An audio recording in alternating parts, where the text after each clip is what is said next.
Dans le prochain épisode de Ici tout commence. Tandis que Elliot se retrouve face à son père au restaurant, Louis fait une découverte dans les affaires des Auguste. Pendant ce temps, un drame attend les élèves de la brigade pour le menu de Noël. Attention, les paragraphes qui suivent contiennent des spoilers sur l'épisode de Ici tout commence diffusé demain soir sur TF1.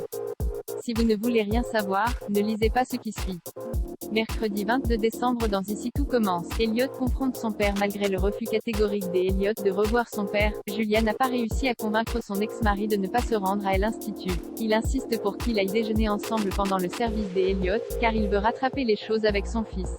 En les voyant se présenter à l'accueil du double A, Elliot panique et refuse de servir en salle. Hortense le remplace au pied levé, mais son père insiste pour parler à Elliot afin d'apaiser la situation. La jeune fille le conduit face à Elliot, et son père lui demande comment il va. Furieux, Elliot lui fait remarquer qu'il n'a jamais pris de ses nouvelles en 5 ans, et que le fait d'avoir un fils gay lui fait honte. Incapable de le regarder dans les yeux, son père quitte les lieux.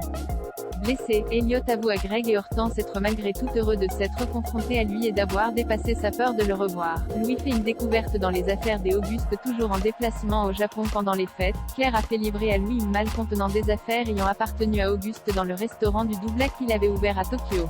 En fouillant dans la malle avec Charlène, Louis découvre avec émotion le tablier de Moff ayant appartenu à son père, ainsi que sa première étoile de chef. Mais en parcourant une pile de photos de famille, Louis est blessé en se rendant compte qu'aucune photo de lui enfant ne s'y trouve. De rage, il expédie Rose et Clotilde venues lui proposer de les accompagner au cimetière pour déposer des fleurs sur la tombe des Auguste, et décide de brûler les affaires lui ayant appartenu. Charlène tente de le dissuader, mais Louis lui ordonne de s'en aller et l'insulte. Outré, Charlène part en claquant la porte. Alors que Louis s'apprête à jeter au feu ce qu'il reste du contenu de la malle, il met la main sur un carnet de notes et de croquis des Auguste qui attire son attention. Célia découvre que Stella est en couple pendant la séance de yoga organisée par Stella dans le parc de l'Institut. Célia la regarde avec attirance. La jeune prof lui glisse alors à l'oreille qu'elle a très envie de la revoir, et lui propose de la retrouver le soir même.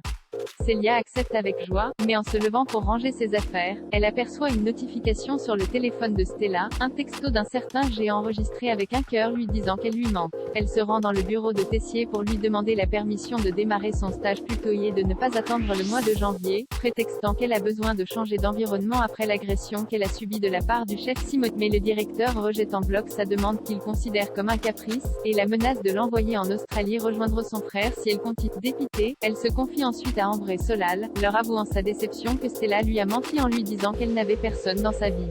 Si Ambre l'incite à lui demander des explications et ne met pas en doute la sincérité de la jeune femme, Solal se montre plus réservé, et sous-entend que Stella voit sûrement quelqu'un sans lui dire.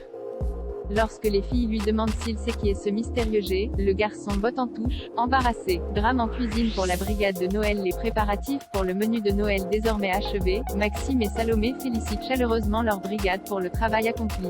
Il ne leur reste désormais plus qu'à mettre dans la chambre froide toutes les préparations et à les ressortir le lendemain, ce qui leur fait gagner un temps considérable pour l'élaboration du menu de Noël. Mais alors que tous se réunissent dans le foyer de l'Institut pour un apéro de Noël bien mérité et ouvrent leurs cadeaux de secret Santa, le thermostat de la chambre froide se dérègle et augmente sans raison. Le système de sécurité se déclenche alors, coupant l'alimentation des réfrigérateurs.